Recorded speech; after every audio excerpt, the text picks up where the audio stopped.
नमस्कार दोस्तों, स्टडी आईकी में आपका स्वागत है। मेरा नाम है कमलेंद्र शेखावत और ये हमारी न्यू सीरीज है political science and international relations की। इससे पहले सीरीज 1 है जिसमें हमने political science and international relations के सिलेबस में जो भी टॉपिक्स हैं उन्हें डिटेल्ड में डिस्कस किया है। ये सीरीज आपको हमारी एप्लीकेशन के ऊपर मिल जाएगी and this is the second series. इसमें हम लोग political science and international relations के प्रीवियस ईयर क्वेश्चंस डिस्कस करेंगे। ये जो सीरीज है इसका मेन फोकस है जो भी स्टूडेंट्स जनवरी में मेंस लिख रहे हैं उन स्टूडेंट्स को ध्यान में रखकर ये सीरीज रेडी की गई है। साथ में जो भी बच्चे नेक्स्ट ईयर अगर मेंस लिखेंगे political science and international relation PSIR अपना ऑप्शनल रखेंगे उन स्टूडेंट्स को फोकस में रख के बनाई गई है।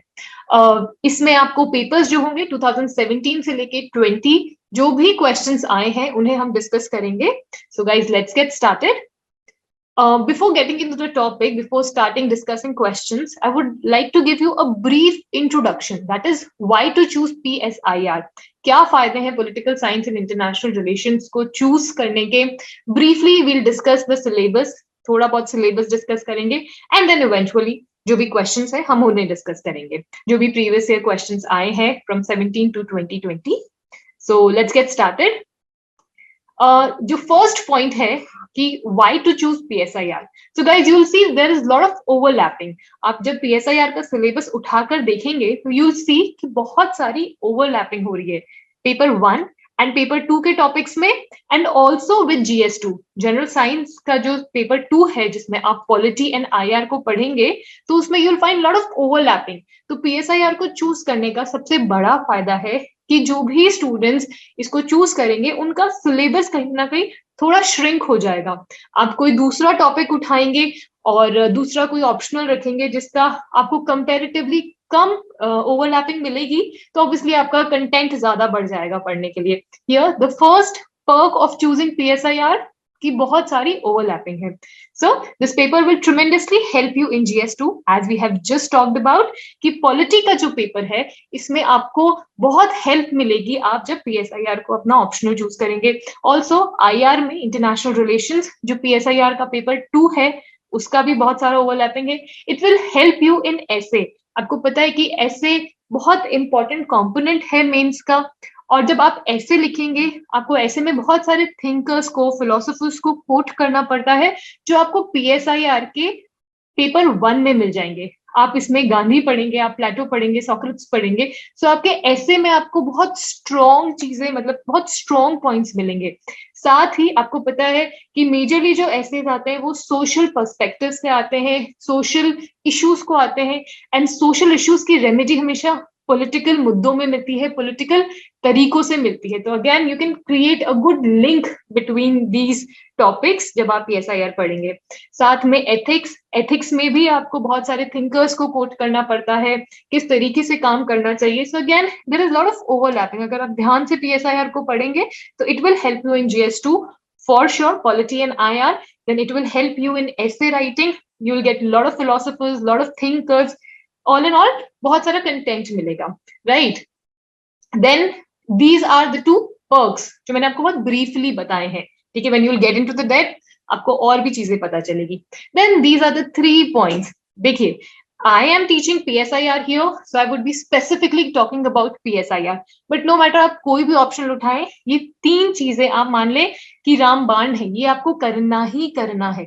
If you would skip any of these 3, there is no sense of even sitting in mains, right? तो 3 चीजें आप जरूर करें। सबसे पहला, learn and memorize the syllabus. As in, sit for 2-3 days. The day you decide, जिस दिन आप ये तय कर लें कि आपको पॉलिटिकल साइंस आपको IAS का एग्जाम देना है, उस दिन ये चीज डिसाइड हो गई और आपको पॉलिटिकल साइंस अपना ऑप्शनल रखना है, उस दिन सबसे पहले क्या करें, 2 से 3 दिन बैठे, अपने आप को दें एंड सिलेबस को रटें, याद करें। लाइक आप जैसे हम टेबल हमें रटाई जाती है बचपन में, उसी तरीके से आपकी माने आपको PSIR या अपना कोई भी सिलेबस है उसको अच्छे से रट लेना है। PSIR की बात करें, see the paper, see the syllabus अच्छे से, राइट? देन सेकेंड इज आपको जो भी टॉपिक है, आपने पेपर देखा, सिलेबस देखा, आपको समझ आ गया कौन से टॉपिक्स कहाँ है, पेपर 1 में कौन कौन से टॉपिक्स पूछे गए हैं, पेपर 2 में कौन कौन से टॉपिक्स पूछे गए हैं, आपको ये समझ आ गया।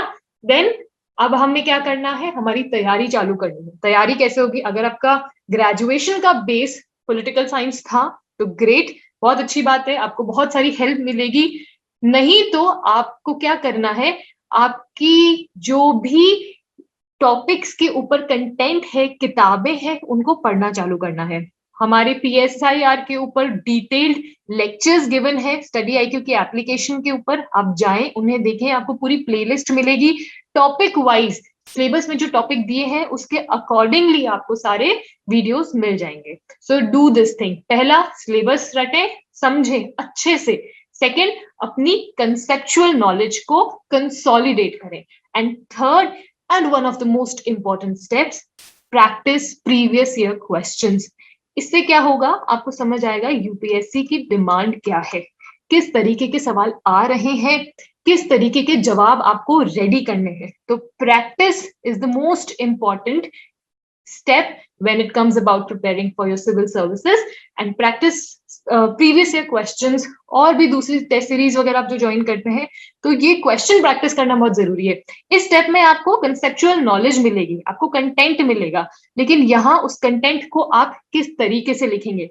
देखिए, मेंस का exam is all about writing.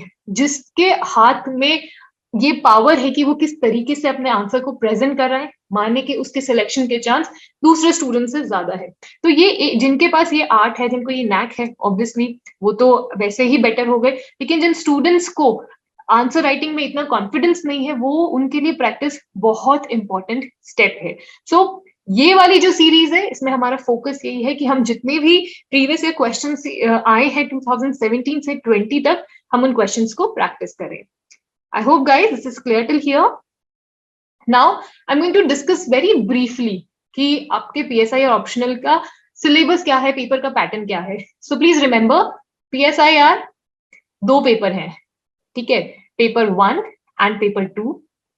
ये दोनों पेपर फर्दर डिवाइडेड है, section A and section B. Again section A and section B, ये दोनों paper, that is each paper 250 marks का है, जो आपके मेंस का ऑप्शनल 500 नंबर का बना रहा है।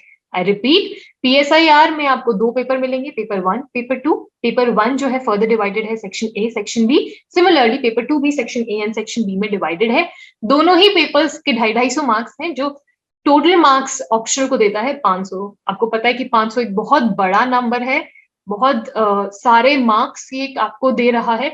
सो आपका ऑप्शनल बहुत स्ट्रॉन्ग होना जरूरी है। So there are two papers, paper 1, paper 2, each carry 250 marks, making total 500, यानी 500 आपका ऑप्शनल बन रहा है। Now let's get into the syllabus. Paper 1 जिसमें दो सेक्शन है, जिसमें फर्स्ट जो आएगा, this is political theory and Indian politics. ये थोड़ा स्टैटिक पेपर है, राइट? What is static? इस पेपर में एक्चुअली बहुत सारे स्टूडेंट्स को थोड़ी दिक्कत होती है। You would be reading lot of big terminologies like libertarianism, communitarianism, you would be reading lot of thinkers. तो ये बच्चों को थोड़ा डरा देता है, लेकिन इसका प्लस पॉइंट क्या है, ये स्टैटिक है।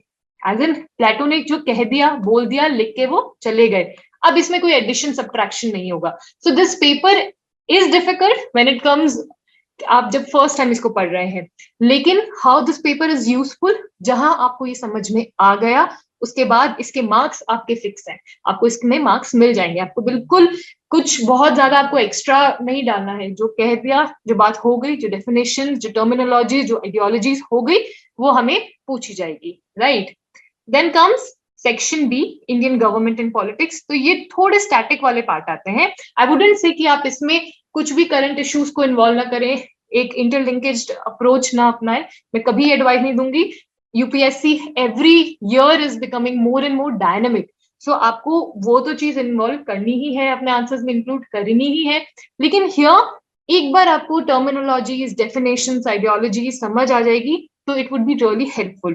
So this paper is difficult in first instance, but once आपने एक बार इसे पढ़ लिया, 3 से 5 या 10 रिविजन्स दे दिए, फिर आपसे ये पेपर कोई नहीं छीन सकता। देन कम्स पेपर 2, ये हम कंपैरेटिवली डायनेमिक बोलते हैं। इसमें भी जो एक पार्ट है कंपैरेटिव पॉलिटिक्स में, इसमें आप बहुत सारी डेफिनेशंस, टर्मिनोलॉजीज, आइडियोलॉजीज पढ़ेंगे, लेकिन फिर आप इंटरनेशनल रिलेशंस में, इंटरनेशनल पॉलिटिक्स में जो भी डायनामिक इश्यूज है, जो भी इंटरनेशनल डेवलपमेंट्स, रीसेंट डेवलपमेंट्स चल रहे हैं, रिलेशनशिप चल रहे हैं, उनको पढ़ना पड़ेगा. And India and the world, which is section B of paper 2, इसमें इंडिया एंड इंडिया की जो भी डायनामिक्स है with the neighbouring worlds and powerful countries, उसको हमें पढ़ना पड़ेगा. सो अगेन यहाँ पे Indian foreign policy and India's relations with other nations, ठीक है, जो डायनेमिक है, रिश्ते चाहे इंडिया के आप पाकिस्तान से बात करें, चाइना से बात करें, ये थोड़े हमारे स्टैटिक है, not getting into the deep कि क्यों, लेकिन आप यूएस की बात करें, दे आर डेवलपमेंट्स, हर दिन नए मुद्दे, नए इश्यूज, नए तरीके के आपको चीजें मिलेगी. सो इसमें हमें कहाँ से हेल्प मिलेगी? Current affairs, right. I hope guys this is clear. I'm giving a very brief introduction, right? बहुत briefly मैं आपको समझाने की कोशिश कर रही हूँ. आपको बहुत इसमें डिटेल में हमारी जो स्टडी IQ की एप्लीकेशन है उसके ऊपर डिटेल में आपको सारी चीजें मिलेगी, जिसमें हमने सिलेबस को बहुत अच्छे से एनालाइज किया है. Now guys, types of questions to expect in your PSIR paper. Again, UPSC नहीं बताता कि भाई हम 4 स्टैटिक क्वेश्चन देंगे, 3 डायनेमिक क्वेश्चंस देंगे, एक आप एप्लीकेशन ओरिएंटेड मान लें. नहीं, ऐसा कोई स्कीम नहीं दे रखा. इट इज ऑब्वियसली आप जब क्वेश्चंस देखते हैं, आपको जब समझ आया है कि किस तरीके से सवाल आ रहे हैं, इनका क्या आंसर्स होंगे, तो उसके बेसिस में हमने ये कैटेगरीज निकाली है. सबसे पहले आता है स्टैटिक पार्ट में, as I have told you, आपको कॉन्सेप्ट्स पूछे जाएंगे. आपकी यहाँ पे कंसेप्चुअल नॉलेज बहुत स्ट्रांग होनी चाहिए. आपसे हेजेमनी का कॉन्सेप्ट पूछ लिया, आपसे लिबर्टेरियनिज्म पूछ लिया, आपसे थियोरीज ऑफ स्टेट पूछ ली. So this is static, as in जो हमने किताब में पढ़ा है, याद किया है, उसे हमें लिखना है क्वेश्चन की डिमांड के accordingly. Then comes the dynamic questions. Dynamic questions जो भी होंगे, ये मेजरली जो भी इश्यूज चल रहे हैं, रिसेंट डेवलपमेंट्स हुए हैं, उनके ऊपर क्वेश्चंस आते हैं. जैसे आपको पता है कि सीओपी की कॉन्फ्रेंस चल रही है, तो उसके ऊपर 26th कॉन्फ्रेंस, ठीक है, कहाँ पे? ग्लासगो में, ठीक है. तो इसके ऊपर कि भाई इसमें क्या डिसाइड हुआ, क्या रिकमेंडेशंस आई, एक्सेट्रा, राइट. तो these are the dynamic questions जो रिसेंट डेवलपमेंट्स बेस्ड होते हैं. Then comes the application oriented questions कि भाई कोई थ्योरी आई, ठीक है, उसको आप जब अप्लाई करेंगे उसमें, जैसे तालिबान का इश्यू है, तो क्या कंस्ट्रक्टिविस्ट थ्योरी यहाँ पर बैठ रही है, राइट. तो इस तरीके के क्वेश्चंस आपके एप्लीकेशन ओरिएंटेड, कि भाई आपने एक थ्योरी पढ़ी एंड कुछ प्रैक्टिकली चीज हो भी रही है, तो उस थ्योरी को आपको लगाते हुए, यानी अप्लाइड फॉर्म में.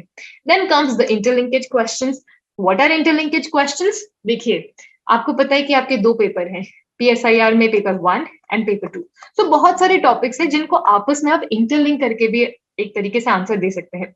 इंडिया के रिलेशनशिप पूछ लिया आपसे, एक जनरल पूछ लिया, या फिर ठीक है, इसी पे बात करते हैं. इंडिया के रिलेशनशिप के बारे में आपसे पूछ लिया, ठीक है, विद द नेबरिंग कंट्रीज. इसमें आपको पता है कि मंडल सिद्धांत को लिख सकते हैं आप, या फिर आपसे मंडल सिद्धांत पूछा, कौटिल्य का मंडल सिद्धांत. You know what is Kautilya का मंडल सिद्धांत? उन्होंने 12 स्टेट्स के एमलगेशन की बात करी है, जिसमें विजिगीषु सेंटर स्टेट रखा था, एंड उसके फिर बताया कि रिलेशनशिप किस तरीके से होंगे पड़ोसी राज्य से.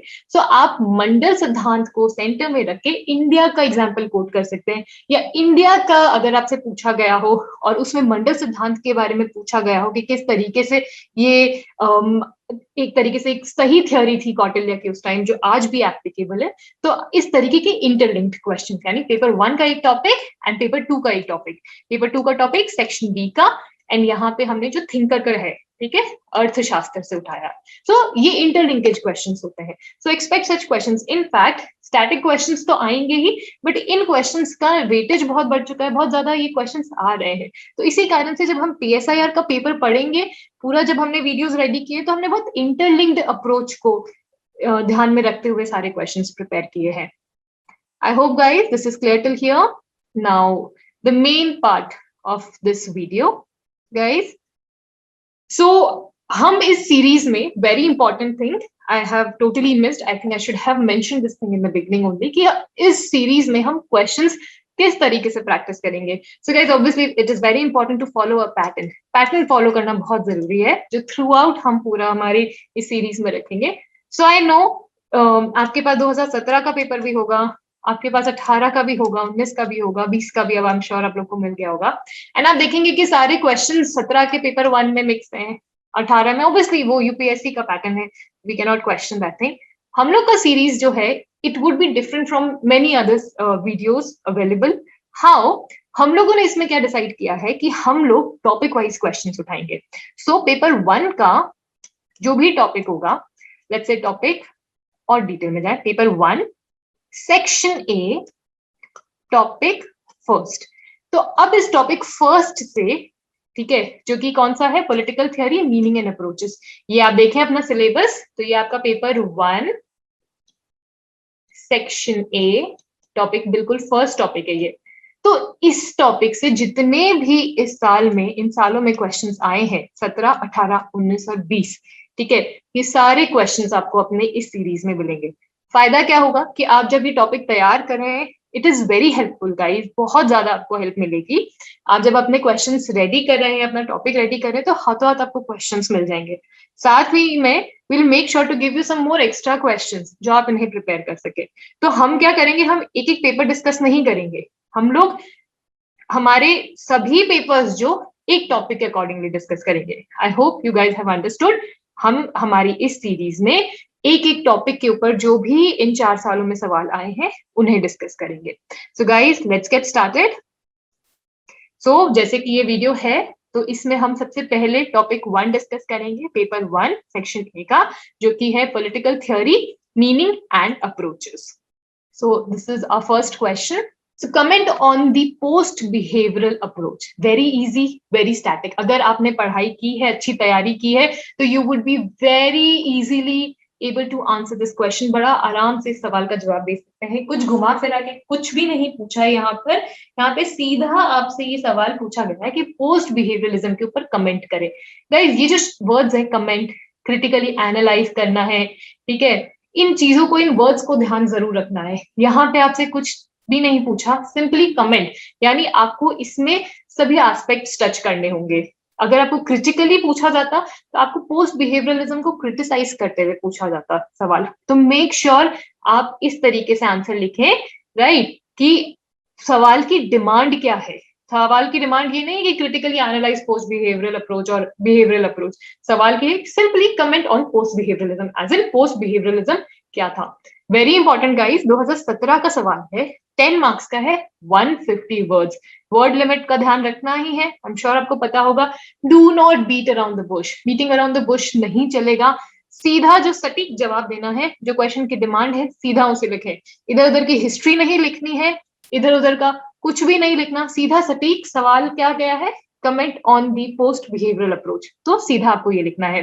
हिंट की बात करें तो इंट्रोडक्शन, व्हाट इज, इसमें आपको बहुत ब्रीफली मेंशन करना है एग्जैक्टली पोस्ट बिहेवियरलिज्म क्यों स्टार्ट किया गया था। एज वी नो, थोड़ा सा मैं आपको बताऊंगी, इसमें मैं आपको पूरा आंसर नहीं दूंगी, मैं आपको हिंट्स दे रही हूँ कि आपको इस आंसर, इस क्वेश्चन में लिखना क्या है। तो आप लोग को जैसे पता ही है, इंट्रोडक्शन में हम यही चीज लिखेंगे कि जब बिहेवियरलिज्म अप्रोच डेविड ईस्टन ने दी थी, तो he was himself not satisfied, ठीक है, वो खुद भी बहुत ज्यादा सेटिस्फाइड नहीं थे। उनकी बिहेवियरलिज्म जो अप्रोच थी वो इतनी सही नहीं प्रूव हुई थी, राइट। उसके बाद ही came up with his post behaviouralism, right. Behaviouralism जो था, it was majorly based on what, जो भी आप साइंटिफिक मेथड्स को यूज करते, बेसिकली उन्होंने पॉलिटिकल साइंस को प्योर साइंस बनाने की कोशिश की थी, राइट। तो जब प्योर साइंस बनाई, तो जो बहुत सारे इश्यूज थे उस वक्त के, उन्हें एड्रेस नहीं कर पा रहा था पॉलिटिकल साइंस, अपने आप को प्योरली साइंस बनाने में बिजी हो गया था, रादर देन जो इश्यूज थे, मुद्दे थे, उनको सॉल्व करने के, राइट। सो ये पोस्ट बिहेवियरलिज्म जो करेक्शन किया था डेविड ईस्टन ने अपनी खुद की अप्रोच में, ठीक है, 1960s में उन्होंने बिहेवियरलिज्म दिया था, and 1969 with in a span of 10 years, 9 to 10 years, उन्होंने अपने आप को ठीक किया। और ठीक करके उन्होंने क्या बोला कि आपको नॉर्मेटिज्म की जरूरत है, ठीक है, एम्पिरिकल मेथड जो है वो सफिशिएंट नहीं है, ट्रेडिशनलिज्म जो था वो टोटली इनकरेक्ट नहीं था, राइट। उन्होंने क्या बोला कि मेथड्स जो है वो इंपॉर्टेंट है, लेकिन साथ में आपको जो अप्लाइड फॉर्म में है, मतलब आपने डेफिनेशन प्योर साइंस बनाया, लेकिन प्योर साइंस एप्लीकेबल होनी चाहिए, प्रॉब्लम्स को, इन इश्यूज को सॉल्व कर सके। तो ये आपको इंट्रोडक्शन में बहुत ब्रीफली लिखना है। बॉडी की बात करें तो आपको ऑब्वियसली जो इंपॉर्टेंट चीजें हैं जो आपको आंसर में मेंशन करनी चाहिए वो मैंने कोट करी है, तो आप ये कोट्स, बुक्स ये जरूर लिखें, इनके नाम, उनके पेपर्स वगैरह जो भी थे वो जरूर लिखें। तो इन्होंने क्या किया था, इन्होंने यही बोला था कि technique can be comprised for the sake of relevance, कि भाई टेक्निक इज इंपॉर्टेंट लेकिन टेक्निक के साथ क्या है, relevance is equally very important. ठीक है, उन्होंने अपनी क्रिएटिव थ्योरी की बात की थी। ठीक है, पोस्ट बिहेवियरलिज्म किसके ऊपर फोकस्ड है, रेलेवेंस के ऊपर एंड एक्शन के ऊपर, एंड उसी में इन्होंने अपनी क्रिएटिव थ्योरी दी थी एंड साथ में अपना पेपर दिया था, एक पेपर पब्लिश किया था, क्रेडो ऑफ रेलेवेंस। सिंपल शब्दों में कि टेक्निक के साथ रेलेवेंस इंपॉर्टेंट है, राइट। इसमें उन्होंने 7 फीचर्स आपको लिखने पड़ेंगे, जो भी 7 फीचर्स क्रेडो ऑफ रेलेवेंस की बात की थी उसमें उन्होंने पोस्ट बिहेवियरलिज्म के 7 फीचर्स बताए थे, जिसमें उन्होंने क्या कहा था कि टेक्निक इंपॉर्टेंट है फॉर श्योर, लेकिन वो वेग होगी अगर आप टेक्निक को यूज नहीं कर पाएंगे, उसका पर्पस आप सॉल्व नहीं कर पाएंगे कोई प्रॉब्लम का।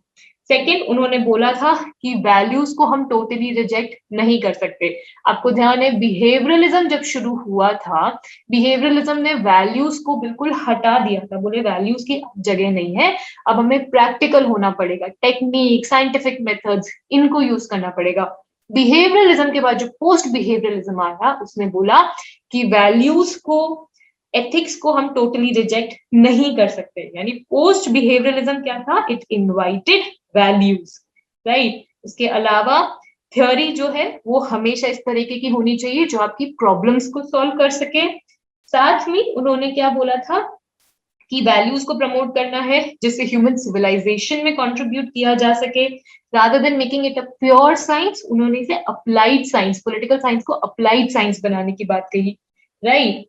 And the responsibility of social scientist is bigger than natural scientist, कि भाई natural scientist जो है उनसे ज्यादा बड़ी जिम्मेदारी social scientist के ऊपर है। And political science is extremely useful discipline and इसको यूनिवर्सिटीज में, रिसर्च फाउंडेशंस में प्रमोट करने की जरूरत है। आपको पता है कि 1950s के अराउंड पॉलिटिकल साइंस का, पॉलिटिकल थ्योरी का स्पेशल डिक्लाइन होने लगा था, उसको एक फिलोसॉफिकल सब्जेक्ट के तरीके से देखने लग गए थे। लेकिन 1950s के बाद एक रेवोल्यूशन आया, एक क्रांति आई पॉलिटिकल साइंस में, पॉलिटिकल थ्योरीज में, एंड उसके बाद ग्रोथ हुई, रिसर्जेंस हुई, right. Post behaviouralism, do not beat around the bush, I am repeating exactly आपको क्या क्या इसमें लिखना है। आपको इसमें सबसे पहले इंट्रोडक्शन में लिखना है कि क्यों पोस्ट बिहेवियरलिज्म की जरूरत पड़ी, जब बिहेवियरलिज्म एक तरीके से डिससैटिस्फैक्शन क्रिएट करने लगा, बहुत ज्यादा साइंस को टेक्निक दे दी, बहुत ज्यादा साइंटिफिक मेथड्स, मेथडोलॉजी पे ज्यादा फोकस करने लग गए। जितने भी न्यू थियोरिस्ट वगैरह आए थे उन्होंने वो भूल गए कि पॉलिटिकल साइंस का मेन पर्पस है सोशल इश्यूज को सॉल्व करना। तो उसी के कॉन्टेक्स्ट में डेविड ईस्टन, जिन्होंने बिहेवियरलिज्म दिया था, उन्होंने पोस्ट बिहेवियरलिज्म दिया और बोला कि टेक्निक के साथ साथ वैल्यूज को भी इंपॉर्टेंस देनी जरूरी है। आप प्योर साइंस बना के पॉलिटिकल साइंस को खत्म नहीं कर सकते। आपकी पॉलिटिकल साइंस, पॉलिटिकल थ्योरी कैसी होनी चाहिए, जो प्रॉब्लम्स को सॉल्व करे। इसी कारण से उन्होंने क्रिएटिव थ्योरी के ऊपर फोकस किया। क्रिएटिव थ्योरी के 2 मेन कंपोनेंट्स हैं, रेलेवेंस एंड एक्शन, कि भाई आपकी जो भी थ्योरी है वो रेलेवेंट हो एंड एक्शन ओरिएंटेड हो। साथ में उन्होंने क्रेडो ऑफ रेलेवेंस दिया, जिसमें उन्होंने 7 फीचर्स बताए पोस्ट बिहेवियरलिज्म के। टेक्निक कब इंपॉर्टेंट है, जब वो पर्पस को सॉल्व कर सके। वैल्यूज को हम टोटली रिजेक्ट नहीं कर सकते। थ्योरी में हमेशा कैपेसिटी होनी चाहिए क्राइसिस को सॉल्व करने के लिए, right. And values should contribute social human civilisation को प्रमोट करने में। पॉलिटिकल साइंस एक अप्लाइड साइंस के जैसे देखनी चाहिए, ना कि एक प्योर साइंस के जैसे, ठीक है। रिस्पॉन्सिबिलिटी ऑफ सोशल साइंटिस्ट जो है वो बड़ी है then the natural scientist.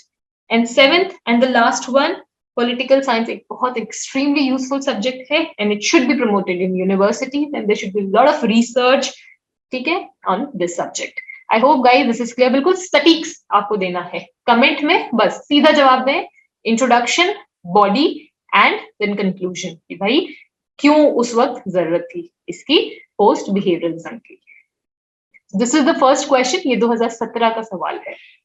Now the next question is comment on the decline of political theory. Again ये 10 मार्क्स का क्वेश्चन है, 150 वर्ड्स में आपको इसको आंसर करना है।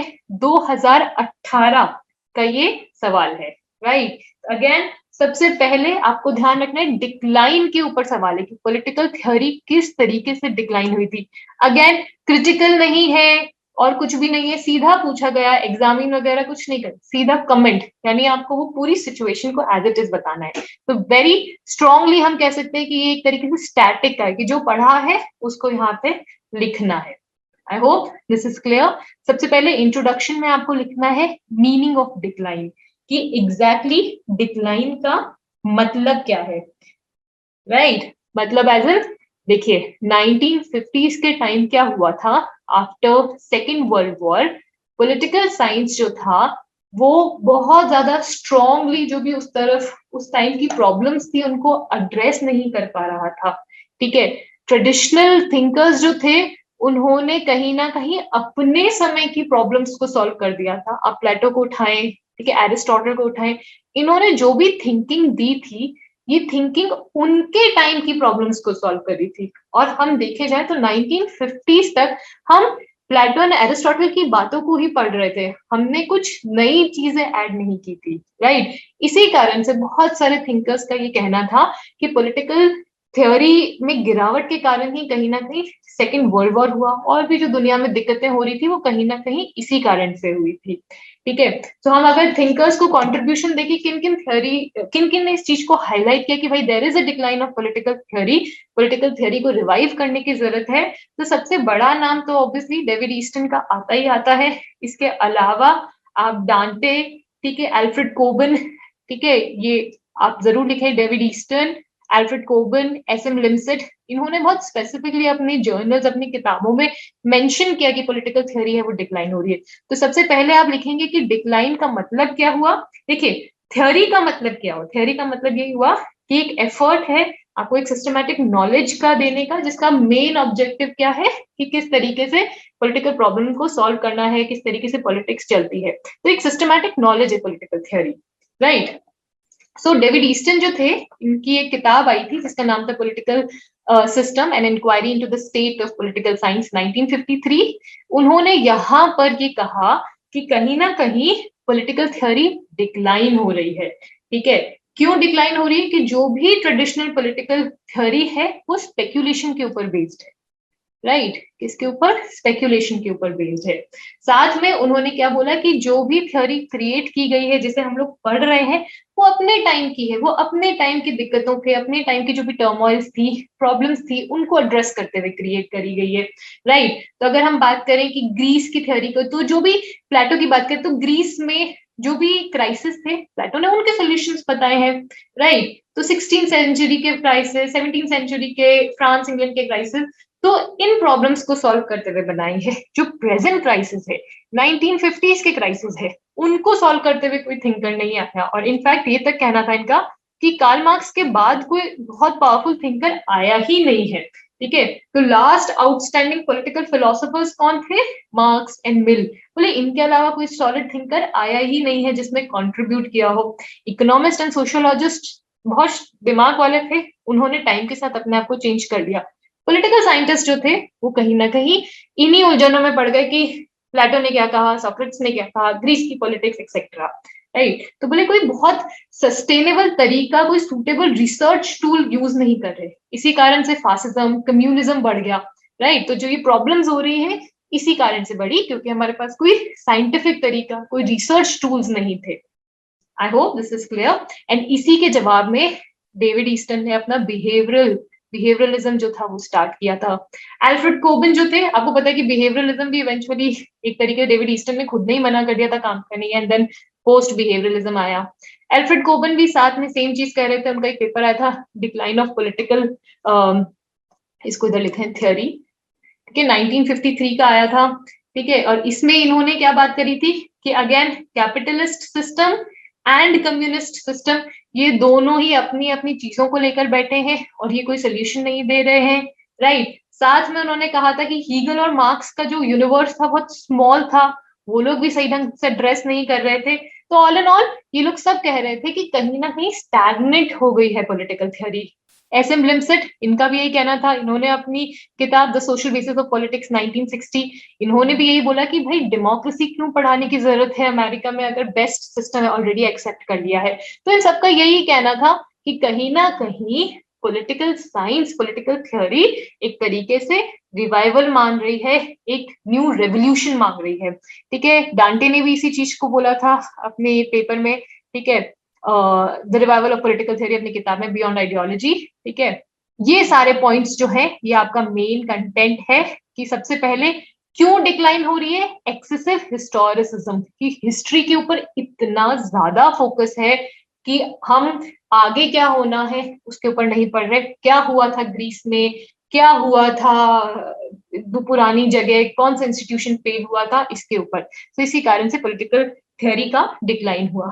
हाइपर फैक्चुअलिज्म, फैक्ट्स को बनाने का सारा फोकस फैक्ट्स के ऊपर डाल दिया कि इतना फैक्ट्स क्रिएट किया गया कि कहीं ना कहीं हम लोग का मेन जो फोकस था वो हट गया। आइडियोलॉजिकल रिडक्शनिज्म, सारे जो थिंकर्स थे उनका फोकस कहाँ चला गया कि भाई सारा कुछ आइडियोलॉजी क्रिएट करनी है, यानी कोई रिसर्च वगैरह सब कुछ इवेंचुअली आइडियोलॉजी बनाने के लिए। इनफैक्ट जो डांटे थे इन्होंने मार्क्स के लिए भी यही कहा कि कार्ल मार्क्स का फोकस चला गया था कि उन्हें मार्क्सिज्म करके आइडियोलॉजी बनानी थी, इसलिए उन्होंने इतनी सारी डिटेल दी, हिस्टोरिकल एनालिसिस किया, और ये इवेंचुअली ही boils down to what, ideological reductionism.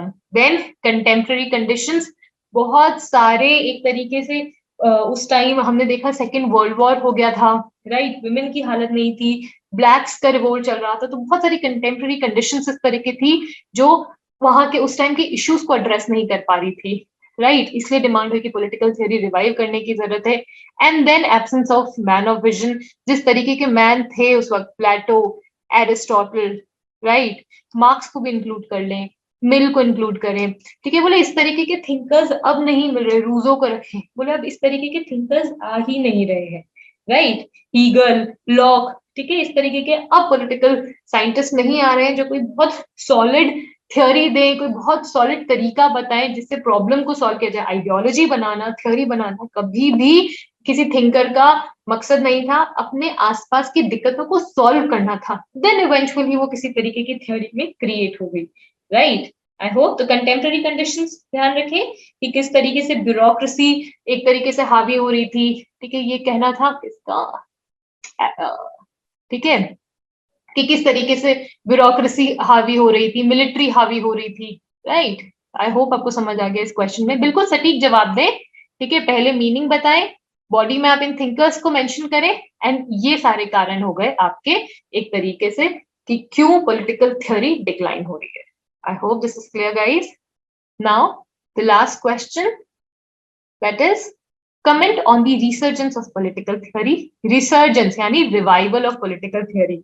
ठीक है, रिसर्जेंस की बात कहाँ हुई, देखिए ध्यान रखें, मैंने बात की डिक्लाइन की, ध्यान रखें 2 बार डिक्लाइन हुई है पॉलिटिकल थ्योरी। 1950s के टाइम को भी हम डिक्लाइन बोलेंगे, जब ट्रेडिशनलिस्ट जो थे, ठीक है, उनको ब्लेम किया गया था कि उन्होंने इतनी ज्यादा नॉर्मेटिव बना दिया पॉलिटिकल साइंस को, पॉलिटिकल थ्योरी को, इतना ज्यादा आइडियोलॉजिकल रिडक्शनिज्म पे फोकस किया, हिस्ट्री के ऊपर इतना ज्यादा फोकस किया। ठीक है, तो ट्रेडिशनलिस्ट को हम ब्लेम करेंगे जो 50s के टाइम डिक्लाइन आया।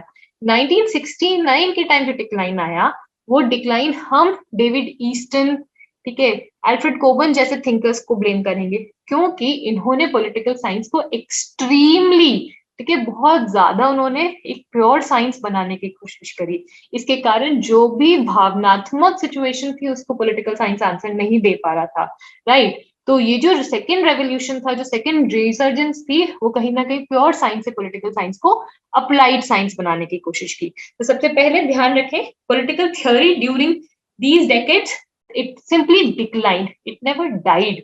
ठीक है, तो थ्योरी डेड नहीं हुई थी, डिक्लाइनिंग कंडीशंस आई, लेकिन और कंडीशन क्यों है, जब एक्सेसिवली वैल्यू को अटैचमेंट दिया, ठीक है, देन जब वैल्यू का अटैचमेंट हटाने के लिए एक्सेसिव साइंटिफिक मेथड डाले गए, टेक्निक के ऊपर फोकस किया गया, राइट। सो इस कारण से ये सिर्फ डिक्लाइन हुई, डेड नहीं हुई है।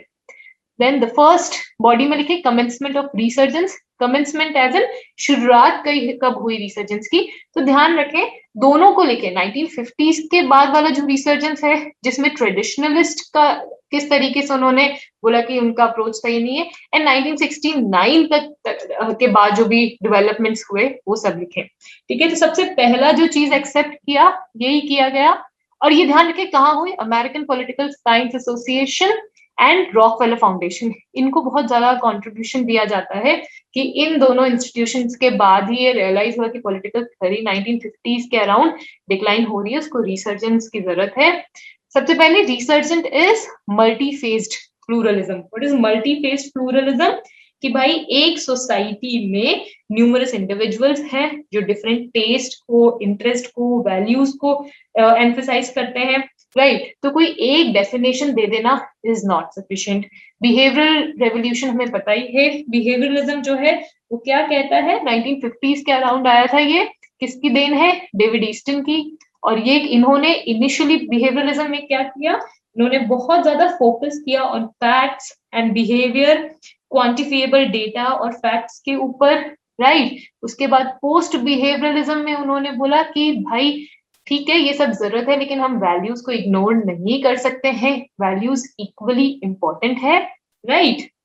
देन सबसे बड़ा एक तरीके से डेविड ईस्टन की बिहेवियरलिज्म को चैलेंज किया था जॉन रॉल्स की नॉर्मेटिव थ्योरी ऑफ जस्टिस, जिसमें जब 1969 के आसपास जब थिंकर्स को लगा ना कि एक्सेसिवली प्योर साइंस बनाना सही नहीं है, जॉन रॉल्स जैसे थिंकर्स थे जिन्होंने बोला कि इस पे ध्यान दो, क्योंकि इन्होंने पहली बार अपना जो कॉन्सेप्ट ऑफ जस्टिस था उसमें दिया कि equality and justice can go together, right? तो इन्होंने चैलेंज किया जो भी बिहेवियरलिज्म था उसको, राइट? एंड उन्होंने बोला कि वैल्यू के बिना आप पॉलिटिकल साइंस, पॉलिटिकल थ्योरी को नहीं चला सकते। तो ऑब्वियसली एक बहुत बड़ा चैलेंज था ये भी, ठीक है? तो आपको ये इनको मेंशन करना है। देन उसके बाद क्लासिकल पॉलिटिकल थ्योरिस्ट जैसे थे लियो स्ट्रॉस, माइकल ऑक्सफोर्ड, उनकी बात करनी है। लिबर्टेरियनिज्म जो थे उन्होंने बोला कि भाई जैसे लिबर्टेरियन में कौन कौन से, F.A. हाइक, मिल्टन फ्रीडमैन, ठीक है, नोजिक,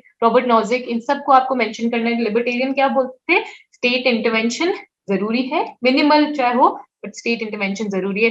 देन कम्युनिटेरियंस आए, ठीक है, एक्सेट्रा। आपको इन सबको फोकस में लेकर आना है। आई होप गाइस आपको समझ आया कि पॉलिटिकल थ्योरी का डिक्लाइन एंड रिसर्जेंस क्या है। Don't beat around the bush, बिल्कुल सटीक आंसर लिखें, राइट? एंड यही इसी तरीके से लिखें, introduction, body and conclusion. Conclusion में देखा जाए तो पॉलिटिकल थ्योरी अभी भी इवॉल्व हो रही है, राइट? गाइस ये कुछ क्वेश्चंस और हमने ऐड किए हैं, ये आपके लिए, आप इन्हें प्रैक्टिस करें, इन्हें लिखें और हमें भेजें। we'll evaluate these questions.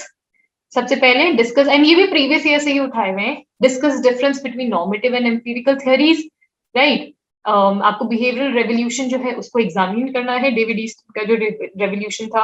Again इसमें वही सब लिखना है आपको कि 1950s के अराउंड पॉलिटिकल साइंस जो थी, पॉलिटिकल थ्योरी थी, वो डिक्लाइन पे थी। Then he gave behavioural revolution जिसमें उन्होंने बोला फैक्ट्स के ऊपर एम्फसाइज करना जरूरी है, साइंटिफिक टेक्निक के ऊपर, मेथड्स के ऊपर एम्फसाइज करना जरूरी है।